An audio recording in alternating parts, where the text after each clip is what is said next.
2047 तक विकसित भारत और विकसित बिहार का सपना मोदी जी और नीतीश जी ने देखा है।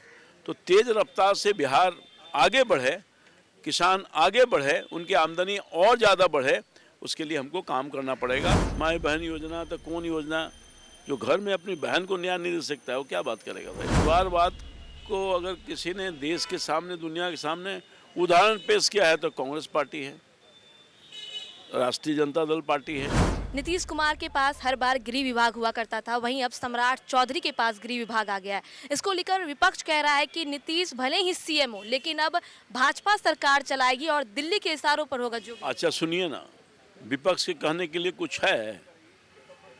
विपक्ष तो समाप्त हो गया। सियाल, बिल्ली, खंबा नोचे।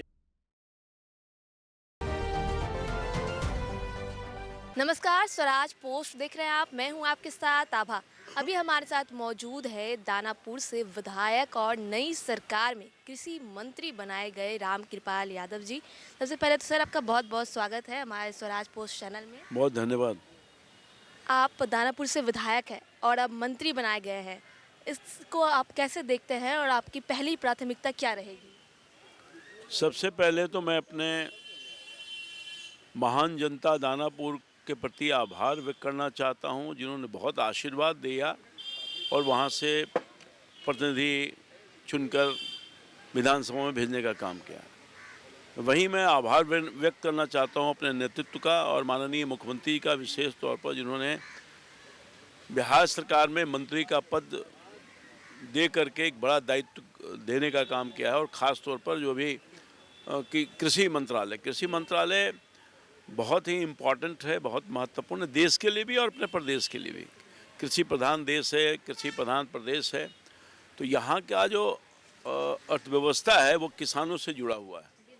तो दायित्व तो ये बनता है हमारा कि जो अब तक सरकार ने काम किया, काम बहुत हित में किया है। देश की सरकार और राज्य की सरकार, डबल इंजन की सरकार, बिहार के किसानों के हित में बहुत सारे काम किए गए हैं।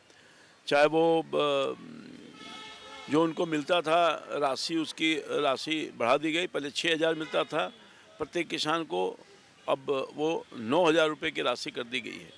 इसी तरह से कई सुविधाएं बढ़ाई गई है और आधुनिकीकरण का युग आ गया है। खेती परंपरागत रूप से जो पहले होती थी, उसमें नया टेक्नोलॉजी के साथ खेती हो ताकि किसान मेहनत करके अधिक से अधिक वो प्राप्त कर सकें, अर्थव्यवस्था को मजबूत कर सकें।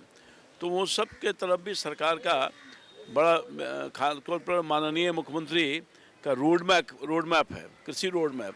तो कृषि रोड मैप के आधार पर अभी तक सरकार ने काम किया है। जो भी दायित्व है मिला पिछले कृषि मंत्री की हैसियत से सब लोगों ने काम किया है मुख्यमंत्री के मार्गदर्शन में, और हम अब उसको और बढ़ाएं, ये हमारा दायित्व बनता है। क्योंकि 2047 तक विकसित भारत और विकसित बिहार का सपना मोदी जी और नीतीश जी ने देखा है। तो तेज रफ्तार से बिहार आगे बढ़े, किसान आगे बढ़े, उनकी आमदनी और ज़्यादा बढ़े, उसके लिए हमको काम करना पड़ेगा। और जितना बन सकेगा उसमें हम सब लोगों का सहयोग लेकर के इस काम को पूरा करके किसानों के जीवन को खुशहाल करने का जो खुशहाली है उसको और बढ़ाने का काम करेंगे। आपको मंत्रिमंडल में शामिल किया गया है, इस बड़ी जिम्मेदारी को आप कैसे देखते हैं? मंत्रिमंडल में शामिल किया गया है तो बड़ी जिम्मेदारी तो है, तो ये दायित्व का निर्वहन करेंगे हम एक कार्यकर्ता के हैसियत से। सबसे पहले तो इतना सम्मान हमारे एनडीए की सरकार ने और एनडीए के नेतृत्व ने मुझे दिया, मैं उनके प्रति आभार व्यक्त करता हूँ। और पूरी निष्ठा और ईमानदारी के साथ आज तक जो भी काम हमारे ऊपर दिया गया है मैंने किया है, या फिर एक सांसद के हैसियत से भी जो मैंने काम किया है, सबको पता है कि हम निष्ठापूर्वक काम करते हैं, लोगों की समस्या को देखते हैं। और अब तो एक मौका मिल गया है कि पूरे बिहार के स्तर पर किसानों के, चूँकि हम किसान के बेटा हैं और ये सरकार की प्राथमिकता है कि हम किसानों को इतना खुशहाल कर दें, उनके उत्पादन करने की क्षमता इतनी अधिक हो जाए और सब कुछ दलहन प्रॉपर हो जाए, रबी फसल हो जाए, सारा फसल हो जाए। वो जो पौधा लगाते, ये क्या बोलता है, कैश क्रॉप को हम ज़्यादा सरकार फोकस की है प्रधानमंत्री खास तौर पर, वो सब जो है इसकी आर्थिक आमदनी बनी होगी और सबसे बढ़ेगी। और सबसे बड़ी बात है कि जो मुख्यमंत्री का यह सपना है कि हमारे बिहार की धरती से उत्पादन किया हुआ चाहे कोई चीज़ है देश के हर थाली तक पहुँचे। हम तो चाहेंगे वो विदेश तक पहुँचे, ऐसा मेरी कोशिश होगी माननीय मुख्यमंत्री जी के मार्गदर्शन में। बिहार में किसानों की सबसे बड़ी समस्या आप क्या मानते हैं और इसका त्वरित समाधान आपके पास क्या देखिए, किसानों की सबसे बड़ी समस्या ये है कि समय पर पानी आ जाए। अब यहाँ पानी दिक्कत है, बिहार का भौगोलिक स्थिति है, एक तरफ पानी ही पानी है, दूसरी तरफ सुखाड़ है, तो ये बहुत बड़ा चुनौती है। जब किसानों को प्रॉपर ढंग से बाढ़ तो आता है, प्राकृतिक है, नेपाल से बड़े पैमाने पर बाढ़ आता है, तो एक बड़ी चुनौती किसानों के लिए हो जाती है। फसल लगाते हैं, नष्ट हो जाता है, इंफ्रास्ट्रक्चर सारा बर्बाद होता है। तो बिहार में एक बड़ी समस्या है बाढ़, तो उसका प्रबंधन केंद्र और राज्य की सरकार करने की कोशिश कर रही है। उसके लिए प्रयास भी हो रहा है, उसके लिए फंड भी देने का काम किया गया है। इस बार आपने देखा होगा कि बाढ़ से मुक्ति के लिए भारत की सरकार माननीय प्रधानमंत्री जी ने विशेष तौर पर अधिक राशि का आवंटन किया है। और मैं समझता हूं कि जो सुखाड़ हो जाता है इस इलाके में, तो वहाँ खेत तक पानी चला जाए तो नहर का अंग्रेजों के ज़माने से नहर बना हुआ है, उसके लिए भी सरकार प्रयासरत है, बहुत प्रयासरत है। और भी हम उसमें क्या कर सकते हैं, इसके लिए भी हम सब लोग विमर्श करके उस पर काम करेंगे ताकि किसान ठीक रहे। अब गांव में बिजली की समस्या थी, वो तो निपट गया। अब कोई ऐसा घर, कोई ऐसा गांव, कोई ऐसा खेत नहीं है जहां बिजली नहीं है। अब तो सौर ऊर्जा का भी इस्तेमाल हो रहा है, भारत सरकार ने उसको प्रोत्साहित किया है।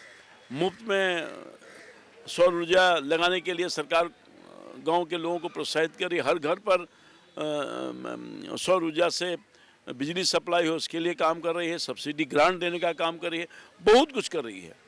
तो इसलिए सरकार पहले से ही प्रयासरत है, इसलिए बिहार का विकास हुआ है और किसानों की हालात ठीक हुई है। इसको और कैसे ठीक किया जाए, उस पर हम सब लोग मिल बैठ करके काम करेंगे ताकि किसान ठीक ठाक हो सके, तब बिहार भी ठीक ठाक हो सकेगा।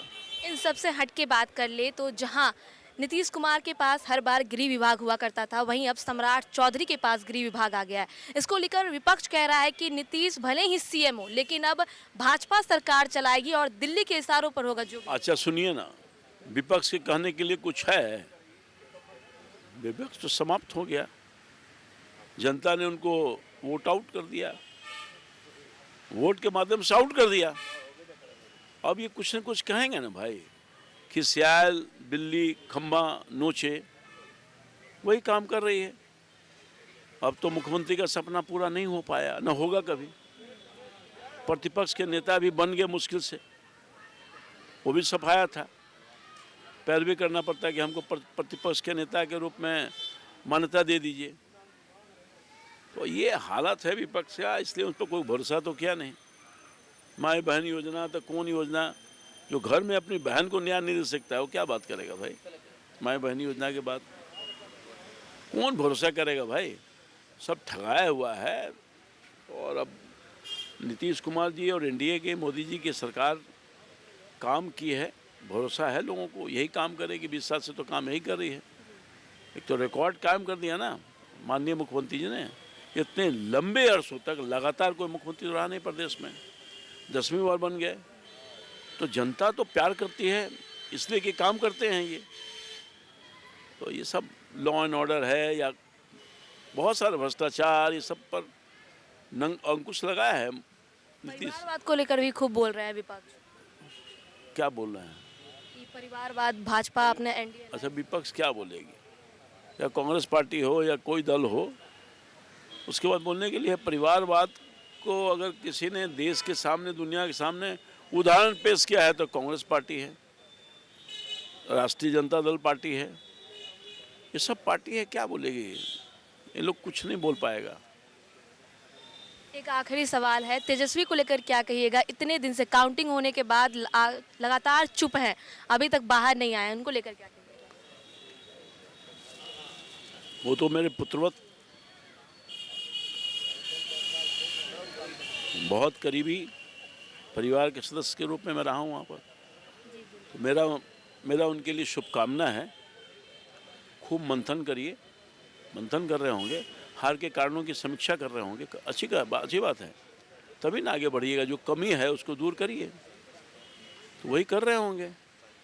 या फिर इतनी साहस नहीं हो रही है उनको आने के लिए आप लोगों के सामने। खुल के बोलना चाहिए। हार को स्वीकार करो, जीत को भी स्वीकार करो। लोकतंत्र में तो यही खूबसूरती है। जनता के बीच में आने के लिए लालू जी थे, तुरंत रिएक्शन देते थे। ये अभी तक रिएक्शन नहीं दिए हैं ना। तो हिम्मत लेना चाहिए और पिताजी से कुछ सीखना चाहिए। हार को मानो सच है, जीत को भी मानो सच है।